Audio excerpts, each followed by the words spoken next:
Welcome to another MS Weekly Update. Sounds like a newscast. So, I'm trying to get better about checking in with y'all once a week to let y'all know the status of what's going on with me and my MS. I'm not going to have any food to report on this week. I've just been eating mostly meat, like I'm due. And it's just been kind of hectic trying to get the house finished. Yesterday, we finally got all the old flooring tore out. I'm doing fine. Y'all can see I'm still not wearing my eye patch. I'm driving on my own now, still. I'm sleeping well. I'm getting around well. Well, you did help out a little bit because we had to move quite a bit, like move furniture and stuff around. Yeah, that's true. So you were able to do that. Yeah. You do tend to get overheated easily still. Yeah, so, I think it's just because it's Texas. And it's hot down here. Y'all, I'm like freezing half the time. But I think it's just, he has a tendency, and it might be because of his illness, because I have heard that before, he has a tendency to get hot quicker. So what I've read is it's very important for those with MS to try to stay cool. So that's why, he's always kind of been that way, and maybe it was just like naturally, instinctively knowing. So he always had fans and stuff on him. And we do keep we're at the hotel, so of course we're going to keep the hotel cold.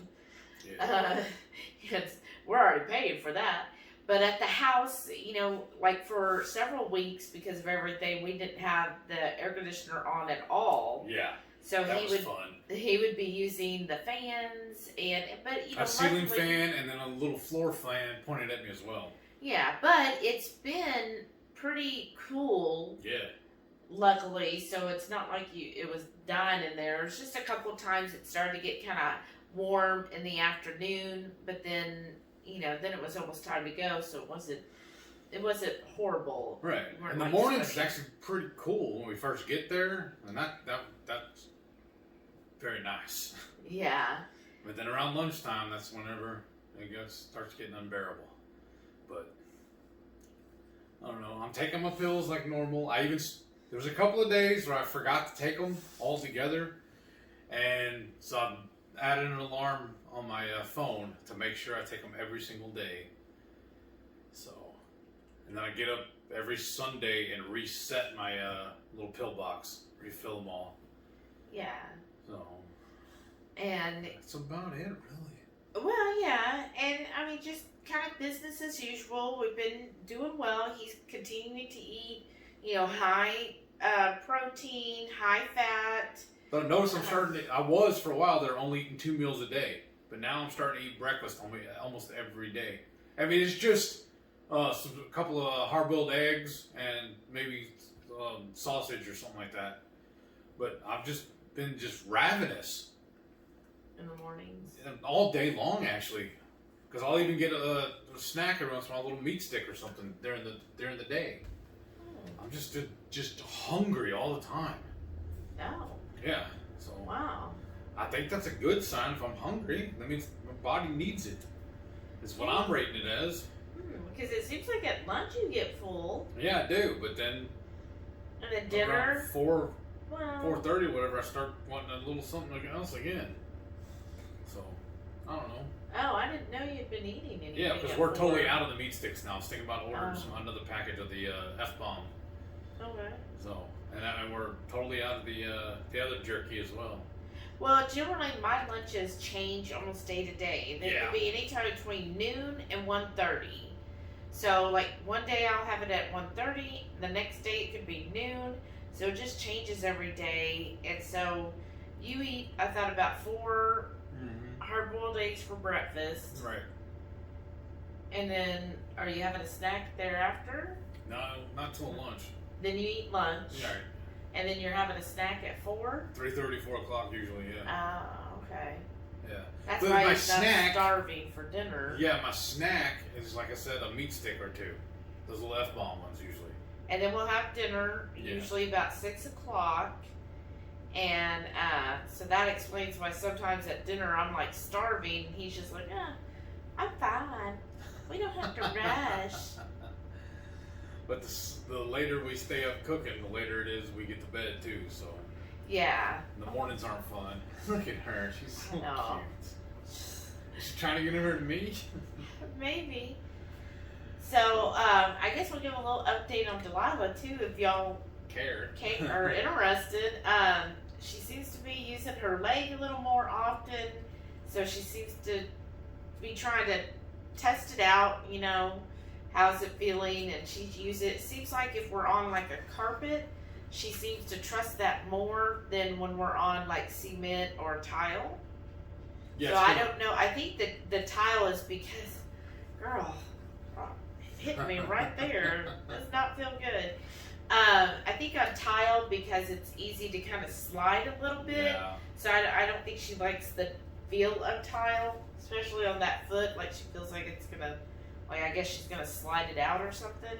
Oh my goodness! I just fed her, y'all. Ow! Stop. Yeah, we fed her this morning and she didn't eat at all.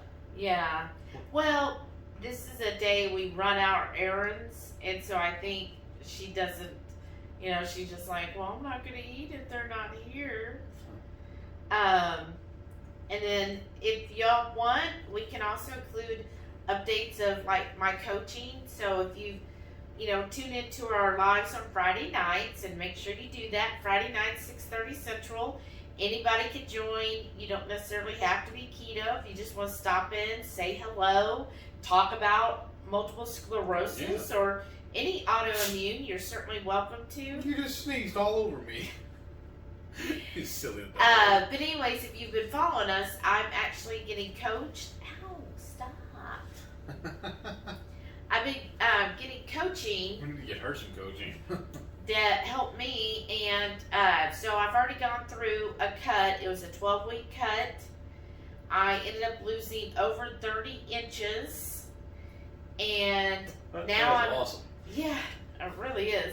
And then now I'm on my reverse. I think this is week 4 I just started.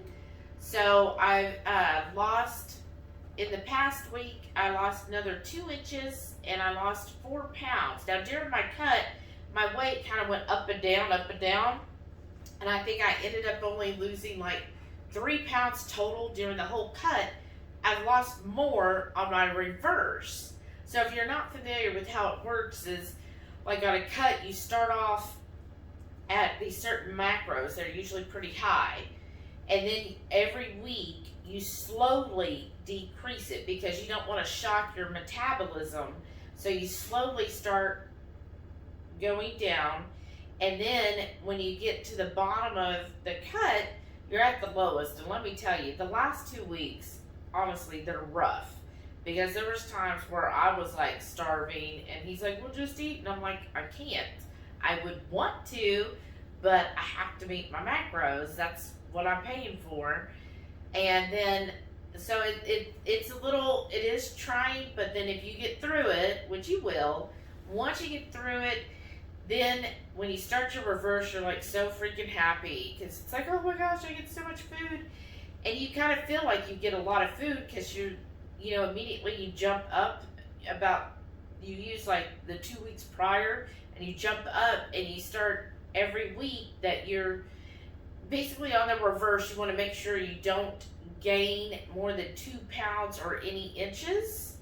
So as long as you either maintain or lose, then you're good. And each week you keep increasing slowly back up because, again, you don't want to shock your metabolism.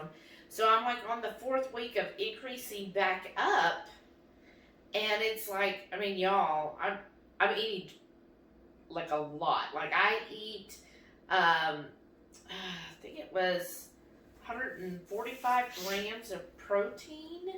Let me tell you real quick. Sorry, y'all. I have to look at this. So 145 protein, 168 fat, and I usually stay under 10 carbs. And awesome. Yeah, and this is still on a reverse, so I still have at least a couple more weeks of bumping that up and bumping that up, and I'm still losing, and I'm still shrinking down on a reverse, which still kind of blows my mind because I'm like, okay, I'm eating more, but I'm losing. Yeah. And I've actually lost more on my reverse than I did the other way. And for me, I have found that keeping the higher fat, so having it more of the 75 to 80% fat, has helped my hormones tremendously. So, because I noticed when I was last year doing it on my own, just being carnivore, I really didn't. I just ate whatever fat was in the meat. I didn't add like extra fat. So I really was just kind of getting 1-to-1, but my hormones were whacked out as soon as I, almost like within a month of bumping up my fat up to that 75 to 80, like instantly my hormones were getting regulated again. I felt better. I felt more energetic. So, try with yourself. I know some people who do keto, they try to keep their fat kind of in a lower range and so forth. Try and see. If you've been doing that for a while and you're not doing well, having that, again, that's why a lot of people have that 75 to 80% fat, because it really does help, and your body needs fat for hormones and for repairs and everything else. It's essential. You have to have some fat. So it's really helped me a lot. I've seen a great benefit with it. I'm really excited with my coach. I use Samantha Souza. We'll link to her below. I've really learned a lot, and it's helped me a lot, and it's really helped me kind of refocus what I'm doing and going along. And I'm pleased with it. Yeah, I think it's doing wonders for you. Yeah. So sometimes you just need that, and she's so encouraging. I really enjoy the weekly check-ins. I enjoy, she has a call-in, and, it's really nice having a coach. I always was like, why would anybody need a coach? Just do what, Dr. Berry says. And then it is a really good benefit to have. If you can do that, I highly recommend it. It's just nice to have someone else there as a cheerleader, someone who, if you're having difficulty or if you have a question, it's there to just kind of support you. And she doesn't what I like about her, she doesn't tell you this is what you're going to do. Because I'm not very responsive to that kind of... Oh, I know. I'm kind of like, where she's kind of like, well, what do you think is the best thing? Well, what do you think would work for you? Oh, if you want to have, that Aldi bread, or if you want to have that keto treat, is it going to fit your macros? How are you going to feel afterwards? Is it maybe causing a stall? Like, she makes you think it through of, she's not going to ever tell you, no, you can't. She's going to make you think, okay, is this benefiting me? Right. Is this something that really gives an added benefit to my life? How is it presented itself to me? And I make that decision, because it's all our personal journeys. So I've definitely enjoyed that. If y'all want to hear these updates on me too, I could throw it in on his weekly updates as well. Just let us know in the comments below. Are you even interested in hearing what's going on with me? Or Delilah, acting all silly. It's so funny, one of our friends, today she was like, oh, my dogs don't act good like your dog. And I'm like, okay, isn't it true? Just like with kids, they always act so good around other people, but if they're alone... Right. Not showing off. I know. She doesn't realize the camera's watching her. Because she's... Yeah. Well, we're going to have to cut this short, because it's getting late. And I still got the last day of week 13 of my DDPY to knock out tonight. Yeah.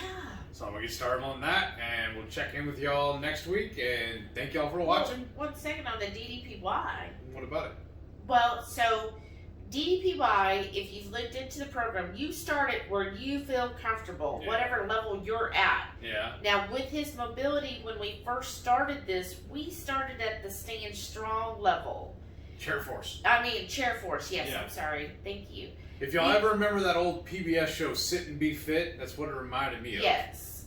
So, but if you decide to do DDPY for yourself, start his normal. If you don't have mobility issues, his normal is just the beginner, and that's where you would begin. If you do have mobility issues, like Heath did, that's why we started in chair. Yeah. And then from chair, then the next step is stand strong, and then he kind of integrates it so that you go from there and pick out what works for you. That's the whole thing about DDPY, but you really want to focus on what is going to give you a really good workout, and his biggest thing is dynamic resistance. So you're not just moving your arms like this. It's you have to pretend, with purpose, and pretend like you've actually are holding on to dumbbells, like the heaviest dumbbells you can, and you're really imagining that you're pushing those together right there and tightening, and you should feel it in all of the muscles here as you're tightening it up.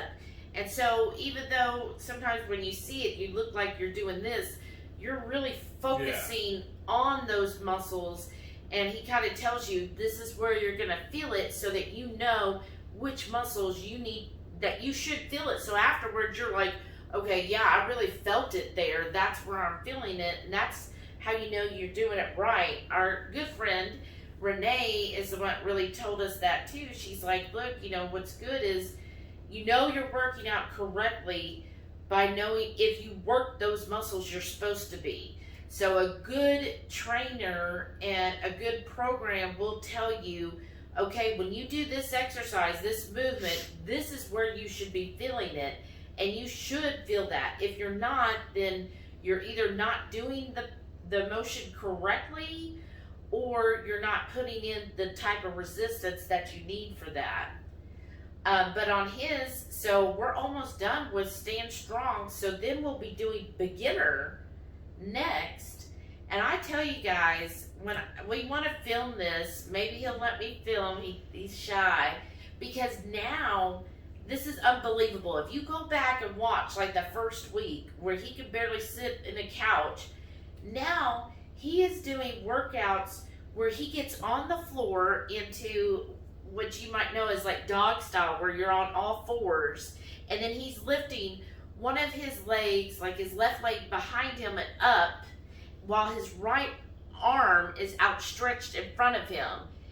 And then, so he's doing these movements and crunching it, and then next thing you know, he's got to then stand up. So he's going from being on the ground, y'all, to standing up, and then back on the ground, and then back standing up.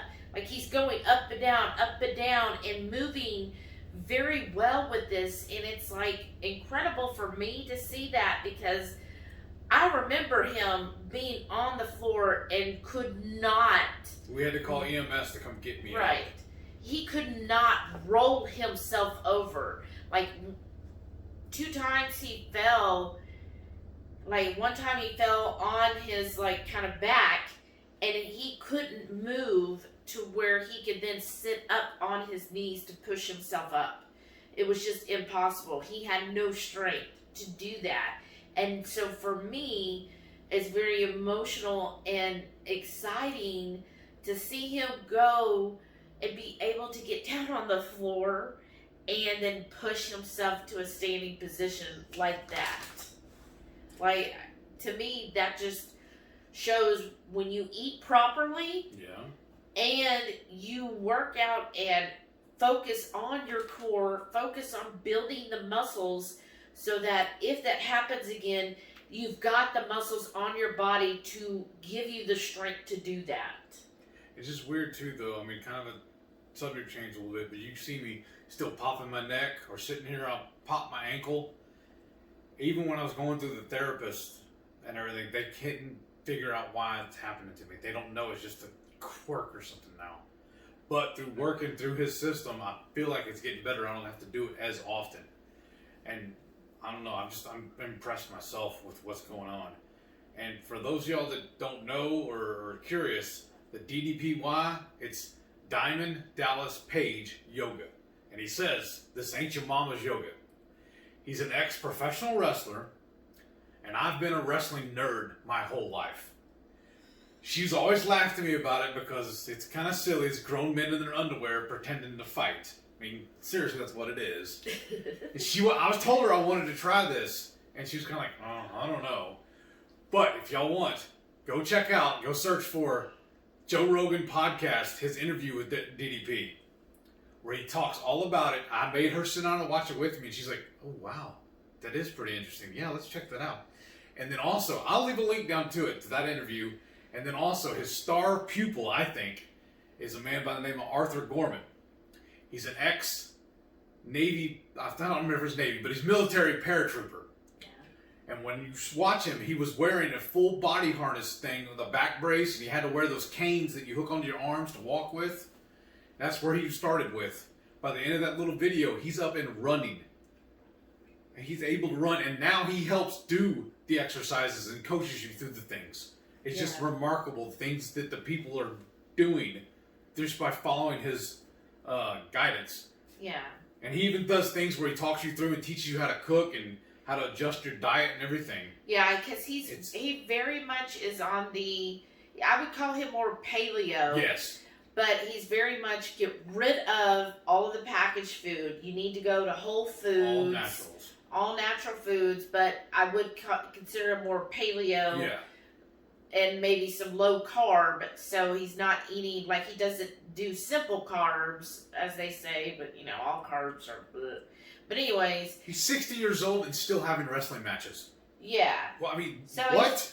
He's definitely doing well, so I think it really does show, again, the power of food. If you eat the right foods, you get your body nourished, because again, even keto treats are not nourishing your body, no matter how you want it. That's what wrecked me and gave me my last flare-up, was eating those. Yeah, so I just found out I'm allergic to certain foods, and now that I've cut those out, I'm feeling so much better. Yeah. So that and the workouts, I think, is what helped me. Well, and I feel like, too, like, we started following Bronson. Yes. And how do you say his last name? Dante? Yeah. Dant? Something like that. Apex? Something. Yeah. It's his... But anyways, Bronson, and like he has been preaching too, he's like, if there's no nutritional value, why are you eating it? You need to really consider why you're having that. What is the benefit for you? Like he pointed out, you know, hey, here's something that says it's 0 calories, 0 this, 0 that. Well, then why are you drinking or eating something like that if there's no nutrition in it? It's not giving you protein, it's not giving you fat, and supposedly there's 0 calories, 0 carbs, but guess what? It's all like still chemicals in the ingredients, so why are you having that? How is it benefiting you? But his name is Bronson Dant, D-A-N-T. Okay, thanks. Uh-huh. And so it kind of makes you think. I like how he approaches things. It makes you realize, why am I having that? What is it providing? And is this something that I should be having on a regular basis? Or is this something that it's like, well, okay, I know it's not doing anything for me, but it's just a treat that I want to have. But again, a treat is something that you maybe do once a month. You don't want something that doesn't add to your value on a daily basis. But that's my thinking. Yeah, that's totally right. But I do like that. Yeah, his Facebook group is Apex Health and Fitness. Yeah, because he's a personal coach also. Yeah, so I really enjoyed him. I think he's right on the money with, nutrition and fitness as well. You know, he's going to tell you the same thing. You've got to build your muscles. You've got to get your muscles built, because that's what's going to help you in the long run. That's what's going to help you become more mobile and able to handle life's downs better. Right. Yeah. But, okay, I'm off my little soapbox. It's fine, baby. I just love that she's passionate about it. It's awesome. Well, because I've just seen it with him so much. I mean, keto's definitely helped me, in so many ways. No, I mean, neither one of us are diabetics anymore. Yeah. We have a lot more energy, but when seeing that, keto, like basic keto, he still had his flare up. Yeah. If you just followed basic. Because I was eating clean keto. Right. But when we noticed, okay, sometimes when you have an autoimmune disease, such as multiple sclerosis, and there's, a handful of those out there that are autoimmune disorders, you have to take it to that next level, because otherwise, do you want to keep suffering with that autoimmune disorder? I mean, Nisha says the same thing with her Hashimoto's. She knows she feels best carnivore, but she still likes to have vegetables 2 or 3 times a week. But she knows that she would be optimal at carnivore, but she goes ahead and lives with whatever she's going through by having a little bit of vegetables. Well, that's the same thing like with us. We know the best is to be completely carnivore. Yeah. That's how I feel best. Yeah. And I've heard some people say I've adopted it, that I only eat vegetables for entertainment purposes. And that's just a rarity. Because like tonight when we went to dinner, I had a French onion soup? Yeah. Yeah. We got it with no bread. No bread, no flour in the onions soup itself. Yeah, the onions were really sweet too. Yeah. Because I ate all of it, but it was good. But yeah, we made sure it was clean other than the bread, so they were able to, because they just add the bread when they serve it up, so it's not like cooked into it. So they were able just to give us the beef consomme with the onions and then the cheese, which the cheese was clean too. But so it was just kind of like a one treat. Like, I can't remember the last time you had onions. Me either. Right. And it was too much for me. Like, I couldn't do, I was just like, but I'm not an onion person. Right. But the beef consomme soup was really good. Yeah, and it was. the Gruyere cheese was really good. That was my amazing. favorite. But, you realize, what it is you want out of life, what you can do that's sustainable. And I feel like what we're doing is very sustainable for us. Yeah, because a lot of people, well, don't you get tired of only eating meat? No. Do you get tired of breathing? That's the way I think. It's silliness to me. We really do enjoy it. And, it is a mind shift. You can't go into it saying, well, I don't get this anymore. I can't have that. I've changed it so I don't want that anymore. Right. Because one of my friends, I went to a really neat coffee shop today, and she's like, oh, they have such good dessert. Oh, but you can't have it. And it's like, I don't want the desserts. Believe me, it's like I see desserts now, and I'm just, okay. To me, it's the same thing as seeing like kale. I'm like, well, yeah, because like I told her at the restaurant, I mean, I used to love baked potatoes, but the baked potatoes like fully stuffed and everything. On the menu was a picture of it. I was like, see, I don't even care about that anymore. It doesn't really look appealing to me. Yeah, it doesn't look appealing. The waiter brought over the tray to the table next to us that had all the desserts on it. And I told her, I said, I don't care anymore. It's just not appealing to us. And I think, though, it's something you get. Because when we first started keto, I mean, after like the 2-month mark, we went to a real fancy restaurant and had this god awful dessert. Like, it was too over the top. And now after 2 years, like when I see that stuff, I'm just like, and a lot of times when I see keto treats, I'm just like, no, that's gonna be too sweet. And sometimes, it's just like, just not worth it. It's like our taste buds have changed where we don't even care about the sweet flavors anymore. I mean, really, the sweetest things we have now is Ketochow. Yeah. And sometimes I find that too sweet for me. Like, I just wished it was not sweetened. And then you could add your own sweetener. That would be the best to me. Like, if it just had the flavoring and not the sweetness. But I think that's just something you get done over time to where it's just not appealing anymore. Yeah. I just really love the way I feel eating this way now, too. To me, it's not a diet. This is my way of life now. This is how I want to live, how I eat and behave and everything. This is who I am now. I feel like I've really changed. Yeah, definitely. I kind of feel bad about what I did to myself, in the years past. I wish I could have knew about this way of life way back then. I think I'd be a lot further along than I am now. But well, like Dr. Barry says, when you know better, you do better. Yeah. Thank you. Yeah. So, all right. That's enough of our preaching. rambling. I'm sorry. Yeah. Thank y'all for watching, and we'll see you next week. Bye.